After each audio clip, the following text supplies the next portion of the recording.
Queridos irmãos, uma boa noite. Seja uma noite espiritual. Hoje aqui, certamente, estamos abrindo nossos corações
é uma casa espírita que nos traz as energias mais sublimes e delicadas que estão sendo derramadas sobre nós.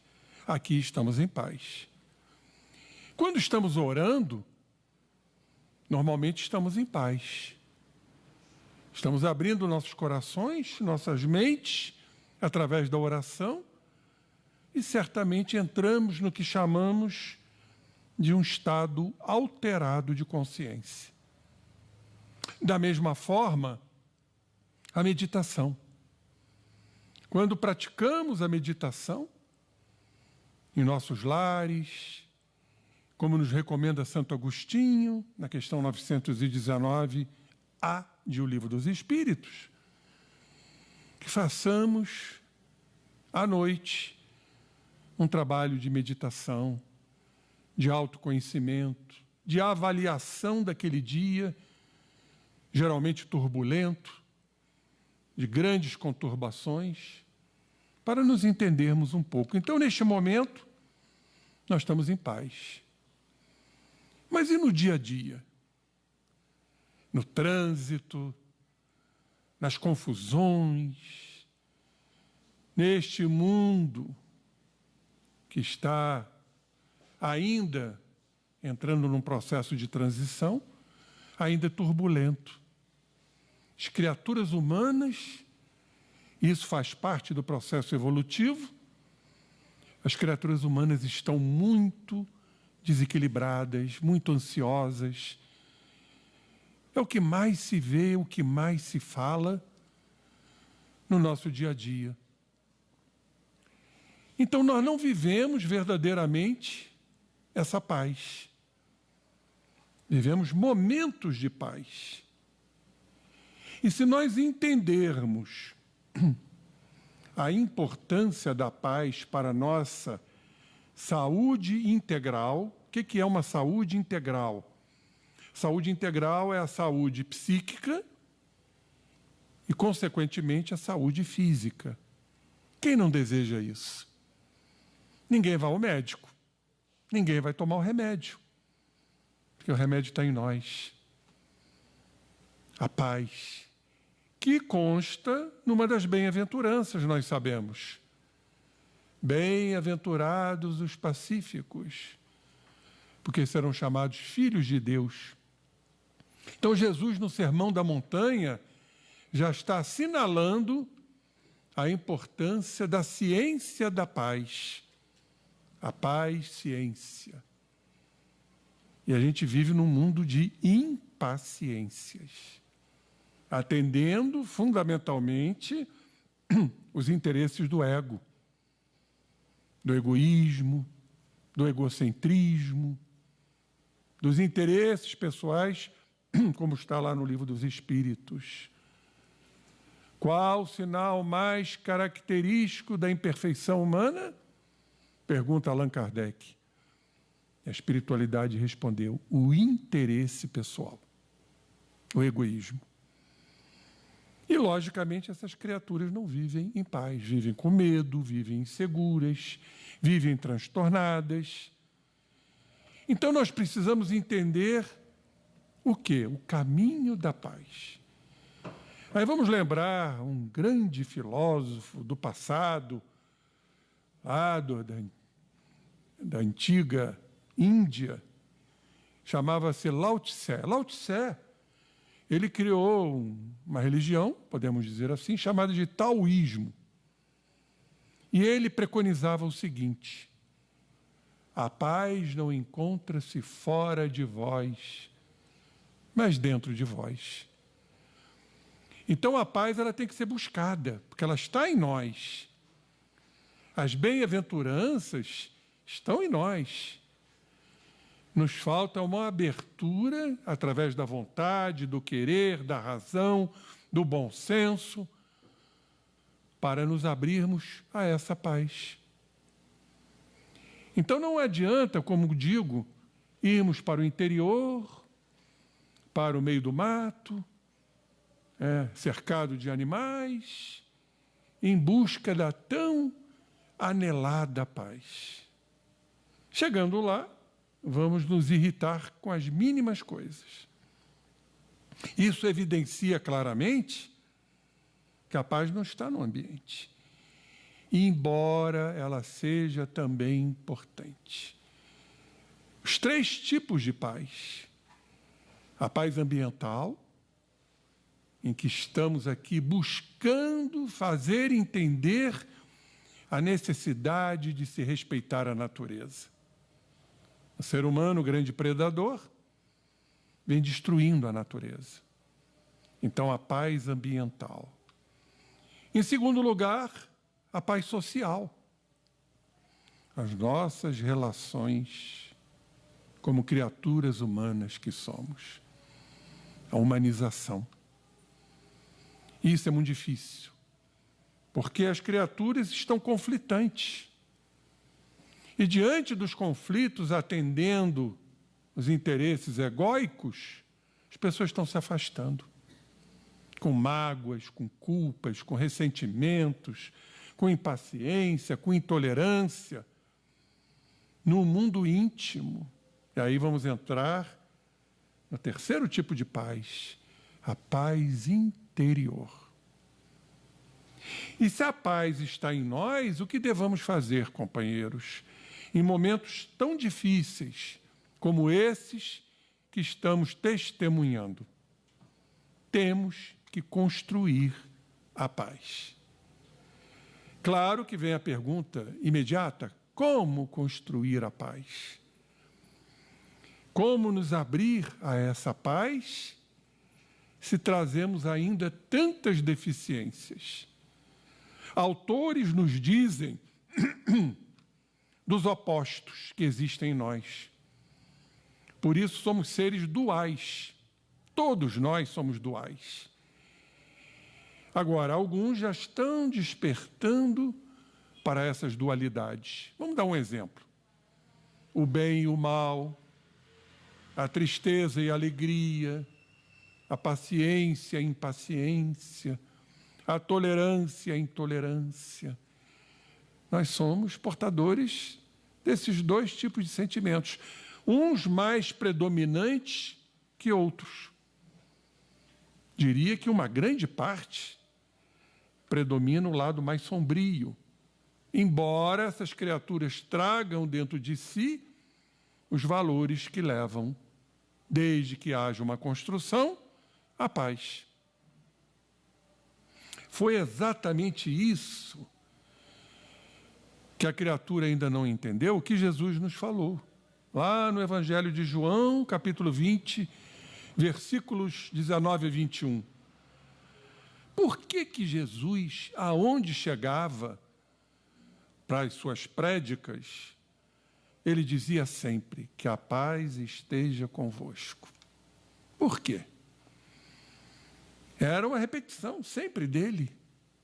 Porque ele sabia, como espírito puro, que o era e que continua sendo, que o caminho para a felicidade, o caminho para a alegria, o caminho para o bem-estar, inclusive orgânico, é construirmos a paz.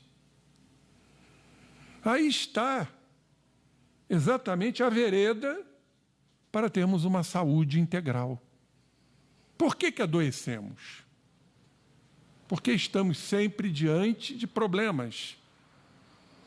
Claro que tem a chamada lei de causa e efeito, estamos resgatando dívidas, mas será que nós não poderíamos atenuar essas dívidas dentro de nossos procedimentos? Claro que sim. Isso está em nossas mãos, é o querer, é a vontade e é a fé raciocinada. Utilizarmos a inteligência, a compreensão do caminho a ser seguido. Claro que ninguém vai atingir de um dia para o outro esta saúde integral, mas já estaremos caminhando nesta trilha. O reino de Deus, que Jesus nos afirmou, que está dentro de nós, não é um reino circunscrito. O reino de Deus, assim como nada é circunscrito, tudo é plasmado. O reino de Deus, companheiros, é um caminho. A partir do momento que estamos buscando para o nosso equilíbrio, construindo a nossa paz, as leis de Deus, nós estamos no caminho desse reinado, o reino de Deus. Então é um caminho, não é algo circunscrito, como se estivesse distante de nós. Isso é um grande equívoco. Não está distante, apenas está obliterado. Obliterado pelo nosso ego, obliterado pelos nossos sentimentos indignos. Estamos fechados, eclipsados nos nossos valores que consideramos como normais. O reino de Deus não está em tudo. Não é isso que Jesus nos afirmou? Então, até nas nossas deficiências morais, Deus está ali. São manifestações de Deus a nos mostrar nossos equívocos. Então, se vivenciamos uma ira, é uma manifestação de Deus. Se vivenciamos uma fobia, é uma manifestação de Deus. Para quê? Para que a gente se esclareça. Um grande equívoco é achar que nós vamos suprimir isto, quando, em verdade, temos que deixar aflorar.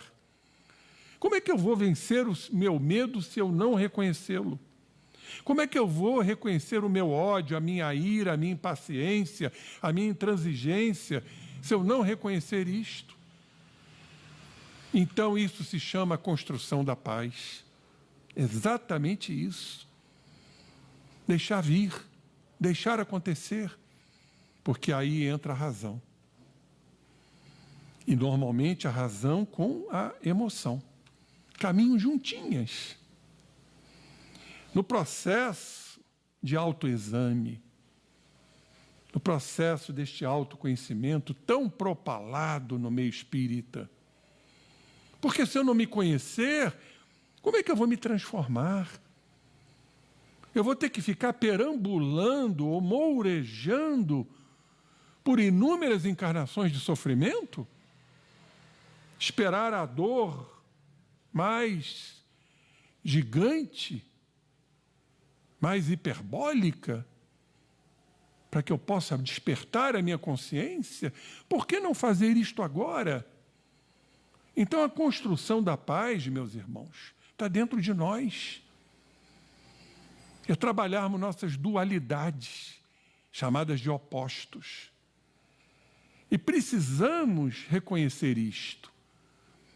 O nosso querido, famoso emérito, psiquiatra, psicólogo, Carl Gustav Jung, ele diz o seguinte: a vida nasce do atrito dos opostos. Então precisamos atritar aquilo que nós somos para aquilo que pretendemos ser. Nome disso? Construção da paz. E isso deve ser passado. Há um estudo muito interessante, comprovado cientificamente, que quando está havendo uma instrução, seja aqui na casa espírita, seja no colégio, seja na universidade, companheiros, isso corresponde apenas a 10%. Só 10%. E os outros 90%? Eles chamam de metamensagens. É a maneira que eu falo, é a maneira que eu educo, as palavras dóceis, brandas, sublimes e, principalmente, o exemplo. Então, se estamos exemplificando a paz, porque estamos nos trabalhando, nós estamos transmitindo ao próximo essa paz que envolve, que seduz, que abraça, que acolhe. Olha que coisa extraordinária isso.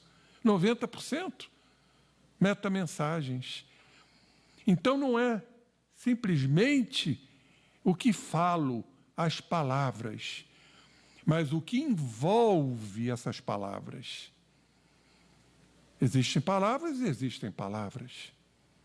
Então, quando Jesus fala, a paz esteja convosco, Ele está a nos dizer, a nos assinalar a importância de construirmos essa paz para que sejamos saudáveis, mas ainda espíritos em evolução, porque ainda somos inacabados. Estamos construindo vagarosamente através dos processos encarnatórios. E lá em João, um pouquinho antes, no capítulo 14, prestemos atenção, versículo 27, o que Jesus nos fala? Eu vos deixo a paz, eu vos dou a minha paz, não vô-la dou como o mundo a dá. Que o vosso coração cesse de se perturbar e de temer. Olha que coisa extraordinária isso que Jesus nos fala. Ele está nos dando essa paz. Mas que paz é esta? A paz profunda, a paz plena, por Ele ser pleno. E nós não. Por isso ainda não vivemos em paz. Enquanto estivermos com essas dualidades em busca do que chamamos de integração, para o nosso corpo ficar extremamente bem e nossas células, que são unidades de consciência, como nos fala André Luiz, ficarem em estado de harmonia. Allan Kardec diz que estamos aqui intelectualizando a matéria. Olhem só. Mas não só o intelecto, não só o conhecimento, a postura, a construção da paz. E Jesus foi muito claro aqui, que o vosso coração cesse de se perturbar. Porque nós ainda vivemos em perturbações. O tempo inteiro. E hoje, com a mídia, a gente só escuta algo sensacionalista. Não se fala de amor, não se fala de paz. Aliás, fala-se de paz. Vamos para a guerra para obtermos a paz. Meu Deus!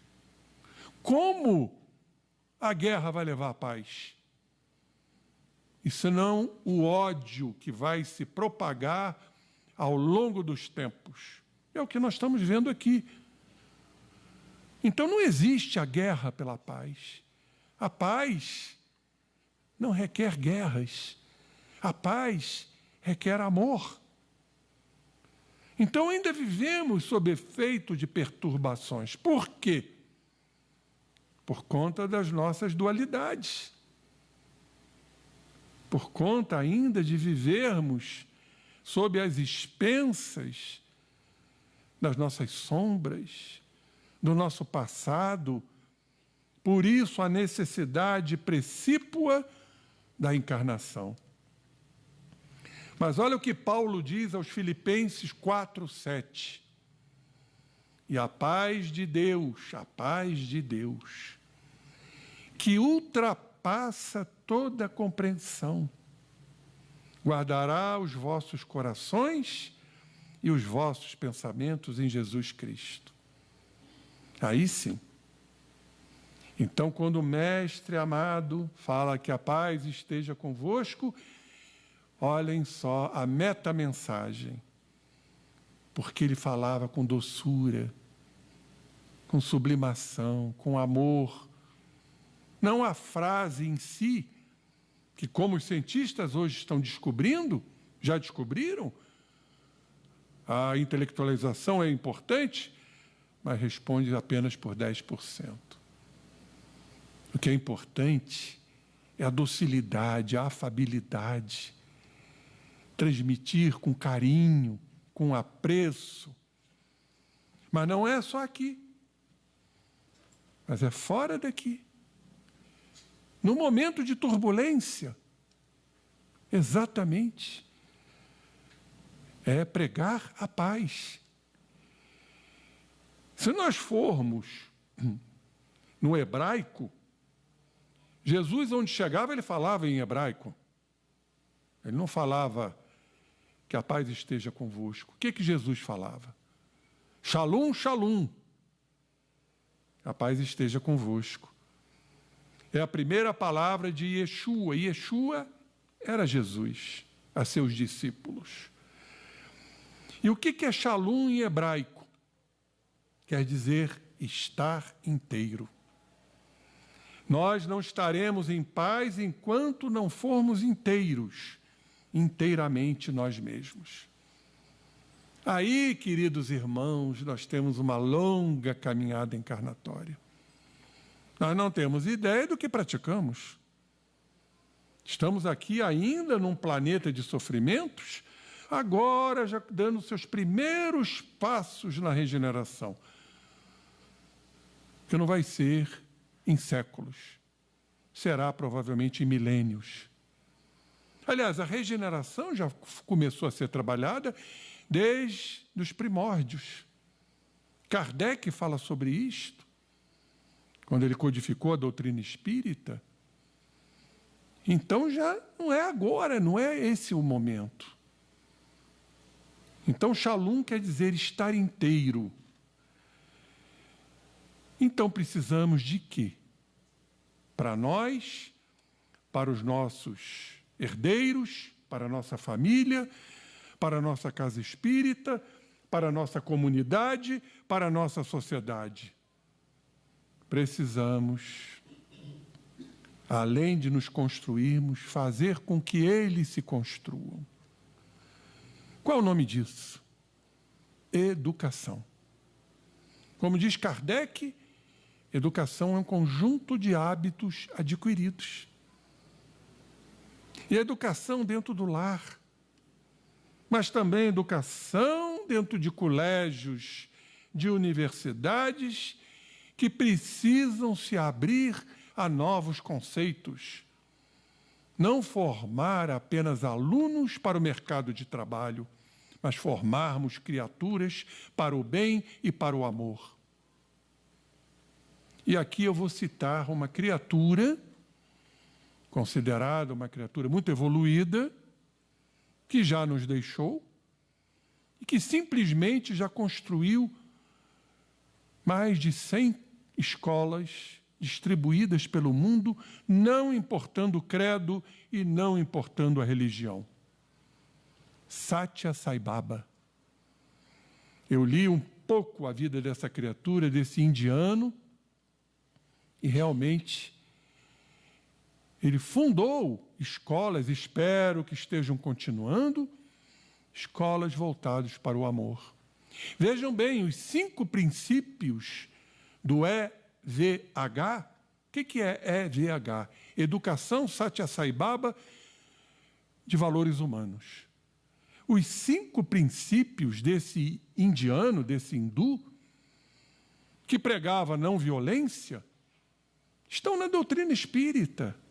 Se não, vejamos quais são os 5 princípios dele. Primeiro, o amor, que mais falamos aqui é sobre o amor.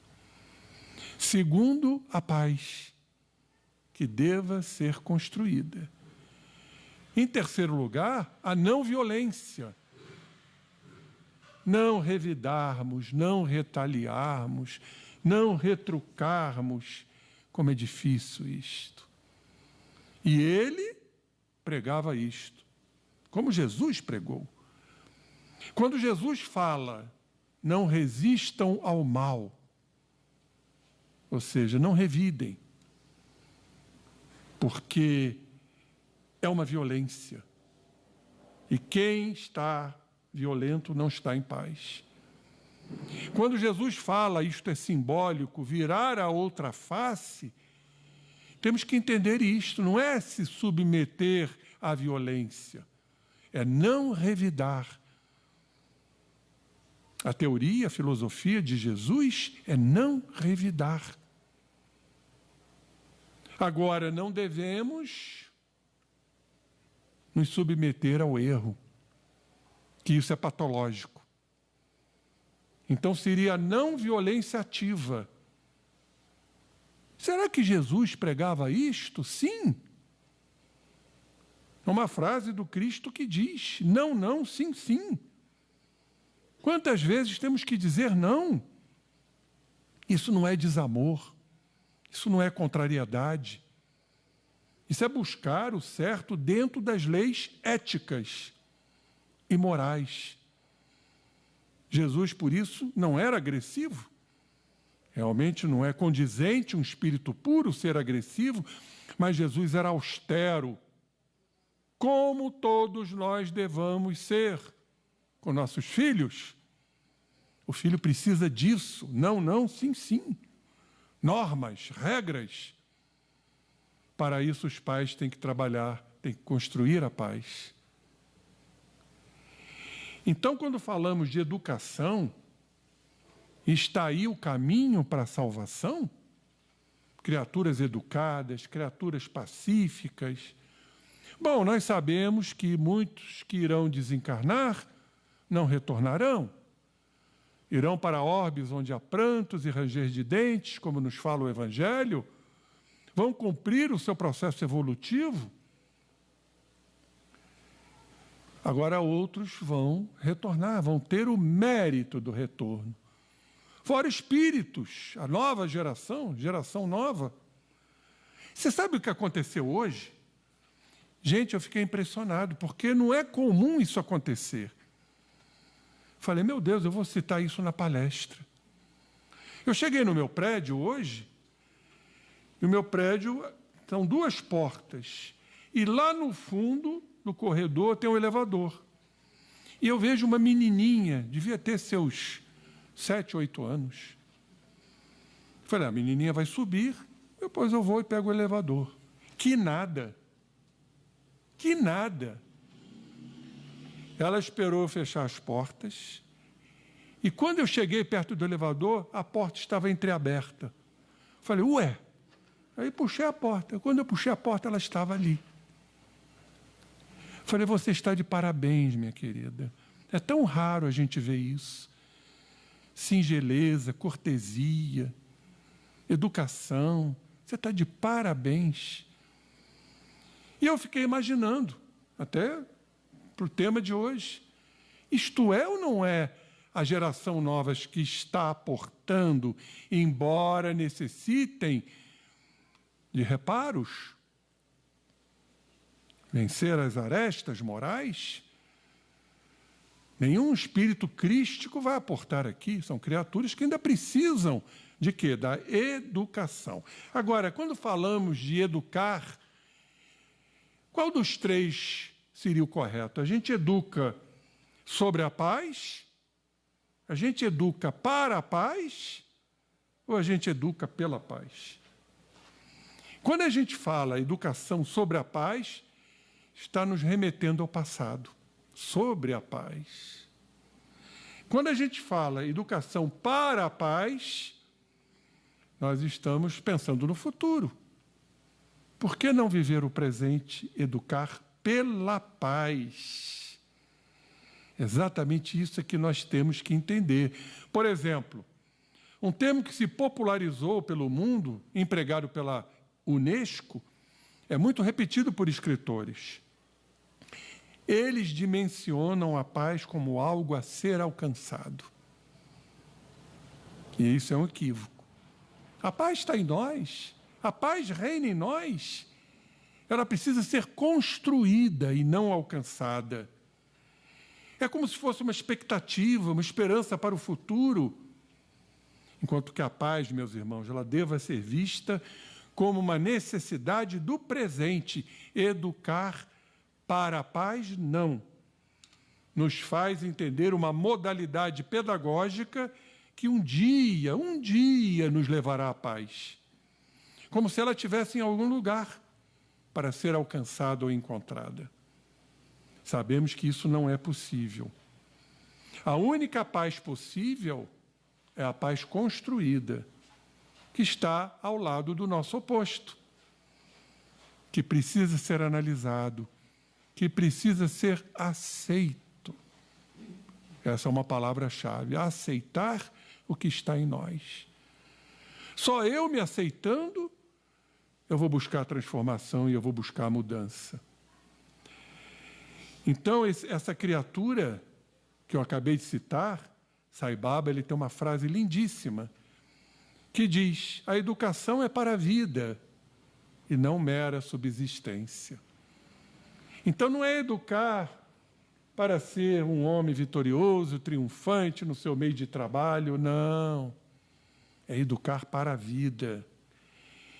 E ele tem uma frase lindíssima que diz o seguinte: as mãos que auxiliam fazendo paz são mais santas que os lábios que rezam. Que coisa linda isso. Operar, trabalhar, auxiliar.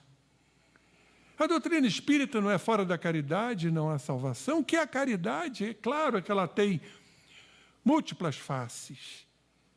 Mas é o que a casa espírita faz: ajudar, abrir as portas ao necessitado, ao carente. A campanha do quilo, as mãos que auxiliam, como diz Sai Baba, são mais santas que os lábios que rezam. Então, um grande equívoco é o movimento contra a violência. Porque desperta o quê? O outro lado negativo. A resistência, o sentido contrário, um recrudescimento da própria violência. Exatamente isso. Então, violência combatendo violência. Então, todas as vezes que alguém reage, e nós somos reativos, fazendo-se combativo, torna-se também violento. É por isso que muitas vezes assistimos na prática do combate à violência, à utilização da mesma, e às vezes com maior crueldade do que aquela que se quer combater. O nosso querido meigo apóstolo João, ele já nos diz: violência gera violência. É o que está acontecendo. Reatividade, resistência. E a criatura, então, faz eclodir todo o seu lado ainda agressivo, violento, aselvajado, em detrimento dos valores humanos que precisam ser construídos para a paz. Então, como eu disse, a educação pela paz, companheiros, conclama a consciência dos pais, dos professores, de todos os estudantes da vida, para compreenderem o poder da não violência ativa. Não é se submeter. E muitas vezes, quando nós nos submetemos a uma agressividade, a uma violência, isso é patológico. Nós temos que dizer: não, isso não me cabe.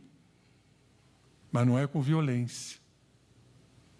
É com amor nos lábios, como Jesus fazia. Então, a não violência também nos leva ao que chamamos não obediência pacífica, termos a coragem de não obedecer aquilo que está errado. Então chama-se não obediência pacífica. Sabem quem fez isto? Considerado uma das grandes criaturas que pregou a paz?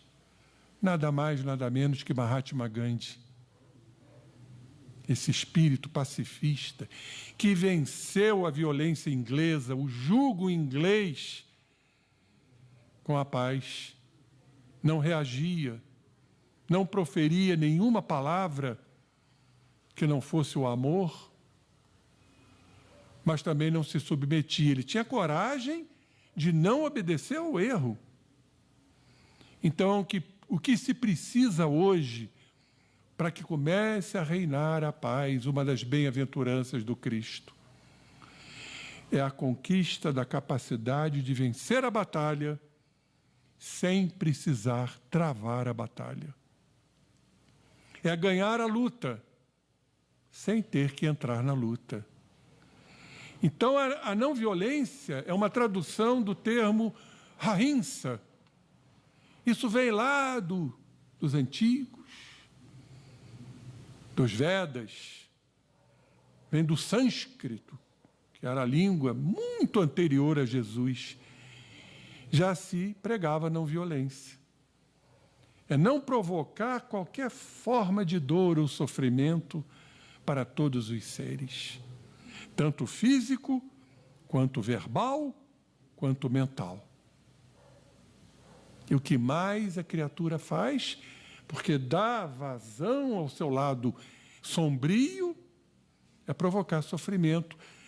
Não é só com uma agressão física, mas com uma palavra, que a gente chama de, doutrina espírita fala, avinagrada, com uma ponta de vinagre. Ou Jung diz, com granossales, com uma pitada de sal. Sabe o que nós fazemos inconscientemente e nós temos que construir a paz para evitarmos tudo isso? O tempo inteiro a gente faz isso? Inconscientemente. A gente projeta a nossa imagem no outro. A gente julga o outro, às vezes mentalmente, quando isso está em nós. É um mecanismo de defesa, de proteção que nós criamos e continuamos os mesmos, projetando, acusando, atendendo privilégios próprios, fazendo o outro sofrer. Porque não é só quando a gente fala que a gente faz o outro sofrer, é quando a gente pensa. Quando a gente pensa, companheiros. Então, Gandhi, é o que tem que realçar esta criatura, foi a personificação da não-violência. E ele viveu toda a sua existência de uma maneira coerente com essa filosofia de comportamento, essa atitude pacifista. E num dos seus momentos de grandeza, ele assim se expressou. Guardemos esta frase de Mahatma. Mahatma quer dizer um título honorífico. Mahatma quer dizer supremo. Então ele dizia o seguinte: não precisamos matar o inimigo. O que precisamos matar no inimigo é o desejo de matar. Exatamente isto. Então, quando ele foi agredido fisicamente, nós conhecemos essa história, por um policial inglês, ele não reagiu. Ele utilizou-se do ahimsa, a não violência. Mas também ele não obedeceu. Ele continuou na sua postura. Jesus não fez isso? Jesus alguma vez cedeu? Foi levado à cruz barbaramente? Jesus cedeu? No auge da sua dor? Pai, perdoai-lhes porque eles não sabem o que fazem. Consumatum est, tudo está consumado. Jesus vivia esse shalom inteiro que ele era. Espírito puro, o único que conhecemos. que esteve entre nós? E Allan Kardec? Será que ele faz alguma abordagem a respeito da educação? E não nos submetermos ao erro? Olha o que Kardec nos fala. É na omissão dos bons que os maus prosperam. Então temos que nos posicionar com doçura, com amor, com consistência, com solidez, mas também não obedecendo ao erro. Se a criatura diz, faça isto, e nós sabemos, dentro do nosso código moral, ético-moral, não vou me submeter por mais que ele me violente. Não vou reagir, não vou me vingar, não vou retaliar. Mas também não vou obedecer ao que ele quer. Foi exatamente isso que Allan Kardec nos fala. Omissão dos bons, é na omissão dos bons que os maus prosperam. Eu queria citar uma outra criatura que falou da mesma forma. Chamava-se um líder preto, o Prêmio Nobel da Paz, chamava-se Martin Luther King Jr. E ele um dia proclamou: o que me assusta não é o grito dos violentos, é o silêncio dos bons. O silêncio é uma prece, depende. Tem horas que temos que nos posicionar contra o erro, sem violência, sem agressividade, sem revidar. Foi isso que Jesus nos deixou como lição, e não sermos submissos. E tem um outro líder espiritual que eu quero citar aqui, também de grande valor, chamava-se Yogananda, que ele afirmou: enquanto o bem está de férias, o mal faz horas extras. Então temos esse trabalho de construir o bem, meus queridos irmãos, de construir a paz. Tudo está em nós, todos os valores humanos provindos do Pai, quando nos criou simples e ignorantes, tudo está em nós. O que nos falta, claro, a maturidade espiritual, nem todos estão dentro dessa maturação, é despertar nossas consciências. Será que vamos aguardar a dor física, mental, espiritual para o despertar da consciência? Chegar onde chegou o filho pródigo, que nem alfarrobas lhe deram, para cair em si, como diz Joana de Ângeles, e outros mais? André Luiz, que depois que ele estava rastejando nas ambiências umbralinas, sem ter o que comer, sem ter o que beber, que ainda tinha as impressões e necessidades da matéria, ali ele reconheceu o autor da vida. E quando ele reconheceu o autor da vida, Clarencio chegou, os padioleiros espirituais, para levá-lo para o nosso lar. Então, que nós não cheguemos a isto, sermos visitados pela dor, para o despertar da consciência, como o apóstolo Paulo nos fala. Desperta, tu que dormes, levanta-te entre os mortos, que o Cristo te esclarecerá. É o despertar da consciência. Porque muitos estão, entre aspas, mortos espiritualmente, duros, rígidos. Então precisamos nos posicionar através da fala, com doçura. É o que eu acabei de dizer, a metamensagem é a tua postura, é o teu olhar, são tuas mãos que vão impressionar o próximo, nem tanto as palavras. Então Gandhi passou por isto, porque ele vencia a violência com a não violência.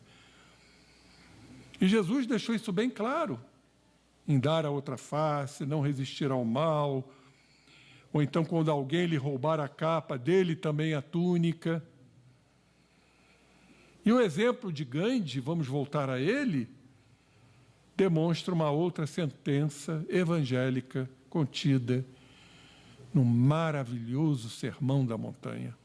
Aliás, foi ele que disse que se toda a literatura mundial fosse extinta, queimada, e se só sobrassem as bem-aventuranças, nada estaria perdido. Então, convite, está aqui, Evangelho segundo o Espiritismo, leiam, releiam essas bem-aventuranças. Elas precisam ser introjetadas para nós construirmos os valores humanos, construirmos a paz de que tanto necessitamos para a nossa saúde integral. E qual foi o Sermão da Montanha que Mahatma Gandhi evocava e demonstrava? Bem-aventurados são os mansos, porque herdarão a terra. São esses irmãos, a geração nova que Kardec nos fala no livro A Gênese, que estão chegando aí com valores, como essa menina, porque me impressionou isto, que a gente costumeiramente não vê isso. Olha que eu demorei para chegar da portaria até o elevador e ela estava me aguardando. E o que mais me impressionou foi a doçura dos seus olhos, quando ela expressou algo diferente. Isso me comoveu, companheiros. Então Gandhi foi pacifista, como Jesus, foi manso, e ele herdou sua terra. Estes são os princípios de uma ética para mudar o mundo. Mas vamos voltar ao Sai Baba das escolas que eu não terminei? Os 5 princípios que estão na doutrina espírita. São escolas hoje espalhadas pelo mundo, escolas que professam o amor. Então ele dizia, né? Ele desencarnou. A paz, tudo que estamos falando aqui, o amor, a não violência, a conduta correta e a verdade. Olhem como esses 5 princípios de Sai Baba são princípios doutrinários espíritas. O que mais se fala é sobre a paz, sobre a não violência, sobre o amor. Amar a Deus sobre todas as coisas, ao próximo como a ti mesmo. Muito importante o auto-amor.